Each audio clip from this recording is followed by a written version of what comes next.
자, 이제 퍼그를 이용해서 로그인 성공을 했을 때 응답 페이지를 어떻게 만들고, 자, 뷰 템플레이트로 만들고, 그거를 응답 결과로 만들어서 응답을 보내주는지, 자, 그걸 같이 한번 보도록 하겠습니다.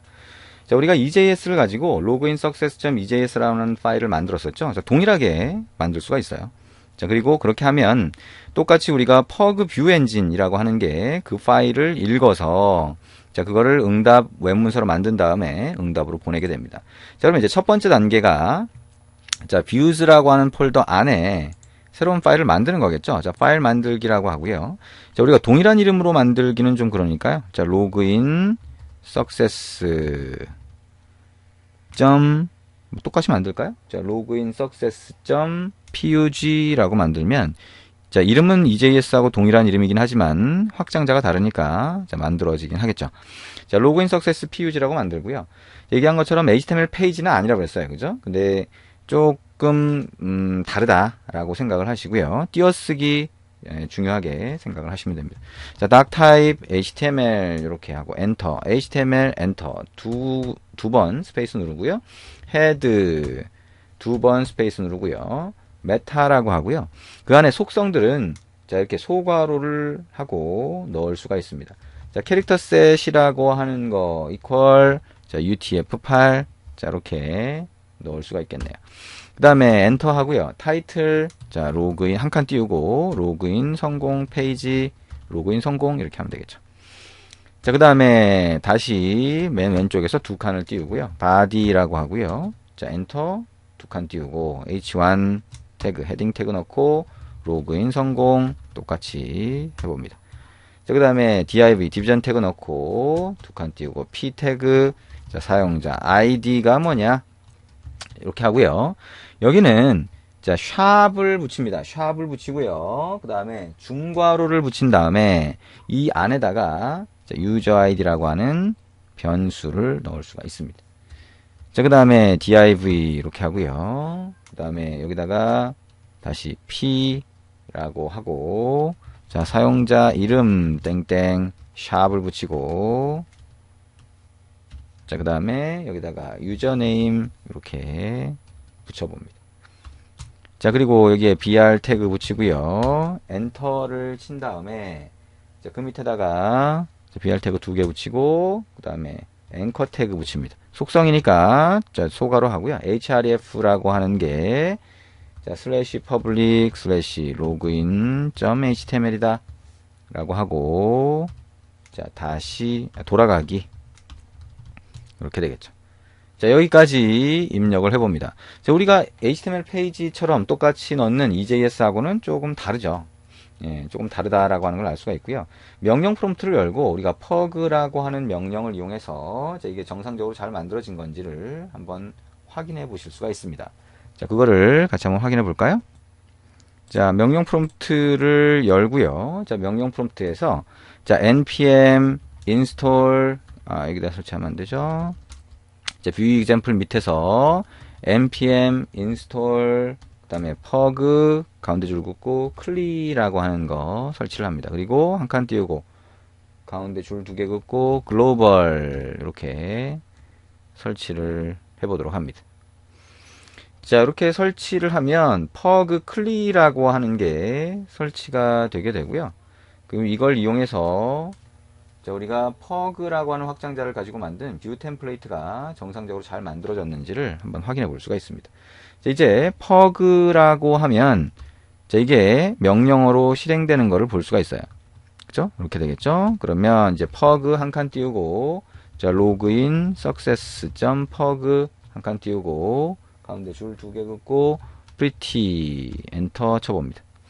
자, 그러면 만약에 에러가 났다라고 하면 에러를 보여줄 텐데요. 지금 여기 보면 그런 파일이 없대요. 그러니까 login success.pug가 없대요. 그거는 views 폴더에 있으니까요. cd views라고 하고요. 다시 이 명령을 실행을 해봅니다. 자, 그러면 자, rendered라고 하고 자, 이렇게 출력된 거를 볼 수가 있습니다. 이걸 화면으로 출력할 수도 있지만 이 파일에다가 이렇게 생성해서 결과를 알려주는구나 라고 하는 거 알 수가 있겠죠.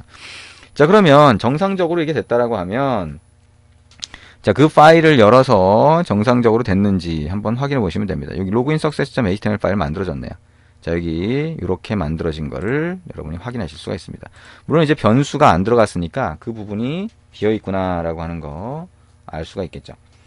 자, 근데 이제 여기 이 템플레이트 파일을 만들었으니까 이제 user.js에서 자, 로그인이라고 하는 함수 안에서 정상적으로 로그인이 됐을 때 그 응답을 보내는 코드를 만들어 줘야 되겠죠. 자, 우리가 유저 아이디하고 유저 네임 넣었던 이 코드가 있어요. 근데 가서 보니까 바꿀 게 없네요. 로그인 석세스라는 이름 동일하죠. 그 다음에 컨텍스트 객체로 넘겨주는 거 동일하게 구성이 되어 있습니다. 자, 그러면 지금 상태에서는 로그인 석세스라고 하는 게 정상적으로 동작할 수도 있겠네요. 그렇죠? 자, 그거를 한번 실행을 해봅니다. 자, 그러면 이제 명령 프롬프트를 열고요. 여기 view example 폴더 안에서 node app.js라고 해서 웹서버를 다시 실행을 해보죠.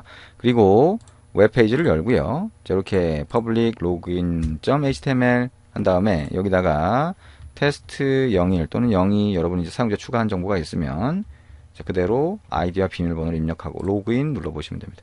로그인 성공이라고 나오죠. 자, 근데 여기서 우리가 한 거는 뭐예요? 우리가 pug라고 하는 걸 이용해서 자, 뷰 템플레이트를 만들고 그걸 가지고 응답 결과를 만들어서 보내주게 됩니다. 그래서 이 과정, 여러분이 이런 과정으로 만들었다라고 하는 거 잘 생각을 하시면 됩니다. 자, 우리가 책에 보시면 우리가 리스트 유저에 대한 결과라든가 애드 유저에 대한 결과도 만들어서 보내는 것을 볼 수가 있어요. 근데 우리가 이제 리스트 유저 같은 경우에는 단순히 변수뿐만 아니라 자바스크립트 코드가 들어가야 되잖아요. 근데 이 퍼그에서는 자바스크립트 코드를 가운데 줄 하나 딱 붙이면 자, 예를 들어서 자, 여기에 가운데 줄을 붙이는 경우가 되겠죠. 자, 여기 로그인 success.pug에 가보면 이렇게 되어 있는데 여기에 자바스크립트 코드를 넣고 싶다라고 하면 가운데 줄을 하나 이렇게 넣으시면 돼요. 그럼 여기다가 포문이라든가 이런 자바스크립트 코드를 쭉 넣을 수가 있죠. 그래서 자, 가운데 줄만 넣으면 되니까 이게 훨씬 단순해 보입니다. 그래서 이런 단순한 형태로 된 자, 그런 코드니까 어떤 분들은 이 퍼그나 이런 코드를 좋아하고요. 어떤 분들은 자, HTML 코드를 그대로 구분하는 게 훨씬 좋고 이거를 일일이 우리가 바꿀 때마다 이게 제대로 스페이스가 들어갔는지 변환이 제대로 잘 됐는지 확인하고 이런 과정들이 더 복잡할 수도 있어요. 그래서 HTML 페이지를 그대로 사용하는 EJS를 훨씬 많이 사용하게 됩니다. 그걸 또 권장을 하게 되죠. 그래서 그 부분은 여러분이 직접 한번 해보시면 되고요. EJS나 또는 퍼그나 전부 다 우리가 공통적으로 이런 그 HTML 웹페이지의 헤더 부분, 헤드라고 하는 부분이라든가 아니면 후터 같은 부분, 아래쪽의 부분 같은 경우에는 공통으로 사용되는 스크립트나 공통으로 사용되는 CSS나 이런 것들이 있을 거예요. 그죠? 그걸 별도로 파일로 분리를 하거나 또는 자, 이 퍼그나 EJS 자체가 별도로 분리될 수가 있어요. 파일이. 그래서 우리가 add user, 사용자 추가를 하는 웹문서 같은 경우에는 우리가 별도로 파일 분리시킨 거를 어떻게 include나 이런 걸 이용해서 자, 페이지로 불러오고 그걸 가지고 최종적으로 결과를 만들어내는지 그런 내용들이 같이 들어가 있습니다. 그래서 그 내용을 같이 한번 확인해 보시면 됩니다. 책에 잘 설명이 되어 있으니까요. 그 책을 보면서 하시면 별로 어렵지 않게 따라가실 수가 있을 겁니다.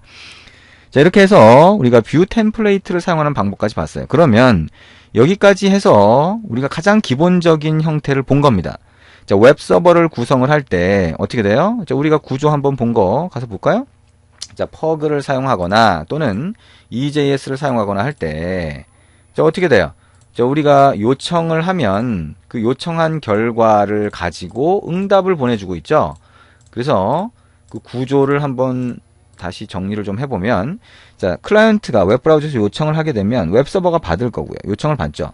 그 다음에 그걸 가지고 자, 어떻게 돼요? 우리가 라우팅 함수 등록한 거를 요청 패스에 따라서 실행을 하죠. 그게 컨트롤러 역할을 한다고 그랬어요.